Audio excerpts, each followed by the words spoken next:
अमन और सलीम अच्छे दोस्त थे। दो जने कौन कौन? अमन और सलीम। व्यापार के कारण अमन को कुछ वर्षों के लिए शहर से बाहर जाना था। अमन को, ठीक है। उसने सलीम से कहा, मेरे पास एक भारी और कीमती लोहे की छड़ी है, क्या तुम मेरे लौटने तक उसे अपने पास रख लोगे? पूछ रहे वो। सलीम सहमत हो गया कि हाँ रख लूँगा। कुछ वर्षों के बाद अमन वापस आया और सलीम से मिलने गया। उसने अपनी छड़ी वापस मांग ली। सलीम ने क्षमा मांगते हुए कहा, लोहे की छड़ी तो चूहे खा गए। वाह बेटे। अमन ने कहा, कोई बात नहीं, कोई भी चीज़ हमेशा नहीं रहती, वैसे भी चीज़ नष्ट हो ही जाती है, खा गए तो खा गए, कोई बात नहीं, क्योंकि दोस्ती में सब चलता है, ठीक है।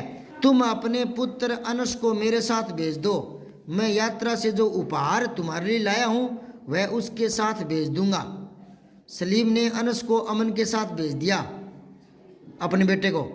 अमन अनस को अपने साथ ले गया और कुछ खिलौने जो उसने खरीदे थे उसे देकर ऊपर वाले कमरे में खेलने भेज दिया। जब अनस वापस नहीं आया ना, तो चिंतित सलीम अमन के घर पहुंचा कि यार मेरे बेटा तू साथ लाया था, घर पर नहीं आया, वापस खिलौने लेकर, उपहार लेकर, तो पता करने आया और अपने पुत्र के बारे में पूछने लगा, बोले बेटा कहाँ है मेरा? अमन ने कहा, रास्ते में एक भयानक घटना घट गई थी। एक चील जानते हो ना, चील झपट्टा मारकर ले गई, आकाश में चील उड़ती है ना, और मैं कुछ नहीं कर पाया। सलीम ने आश्चर्यचकित होते हुए कहा, यार ये कैसे संभव है? कोई पक्षी बच्चे को आकाश में कैसे ले जाएगा? ये थोड़ी संभव है। अमन ने कहा, जब चूहे लोहे की छड़ खा सकते हैं तो चील भी आपके लड़के को उठाकर ले जा सकती है, ये कौन सी बड़ी बात है? कलयुग है, कलयुग में चूहे लोहे की छड़ खा सकते हैं तो पक्षी भी बच्चे को उठाकर ले जा सकता है। सलीम को अपनी गलती का एहसास हो गया। वह लोहे की छड़ी अमन को वापस करके अपने पुत्र को घर ले गया, टिट फॉर टैट, जैसे को तैसा। अब वह प्रश्न उत्तर देखो। अमन ने व्यापार पर जाने से पहले सलीम के पास क्या छोड़ा था? लोहे की छड़ी। असल में लोहे की छड़ी को क्या हुआ था? सलीम ने उसे अपने पास रख लिया था, दे नहीं रहा था, क्योंकि वो कीमती थी और वो उसका मन ललचा गया। लालच बुरी बला है, लालच है बुरी बला है। लालच सबको तोड़ देती है, परिवार को तोड़ देती है, दोस्ती तोड़ देती है, इसलिए लालच नहीं करना चाहिए।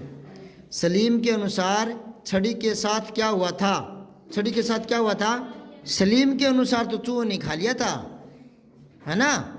सलीम के अनुसार पूछ रहा है वो, ये बात तो झूठी है पर उसने पूछ लिया, सलीम के अनुसार बताओ, ठीक है ना। इस कहानी में लालची कौन था? सलीम। वाक्य पूरा करो। अमन ने कहा, कोई बात नहीं, आगे, कोई चीज़ हमेशा नहीं रहती, कोई भी चीज़ हमेशा नहीं रहती, ठीक है। अगला देखो, यदि आप अमन की जगह होते तो क्या करते? अमन की जगह होते तो आपको गुस्सा आता क्या उसकी झूठ बात पर?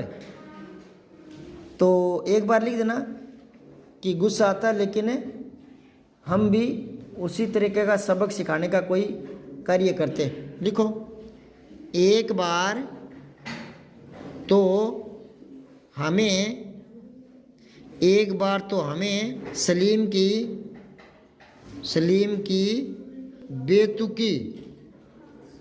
बेतुकी बात पर क्रोध आता,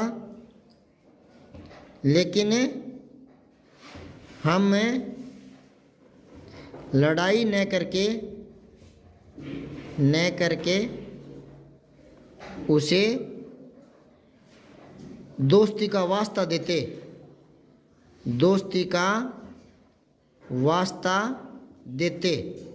ये हो गया, ठीक है।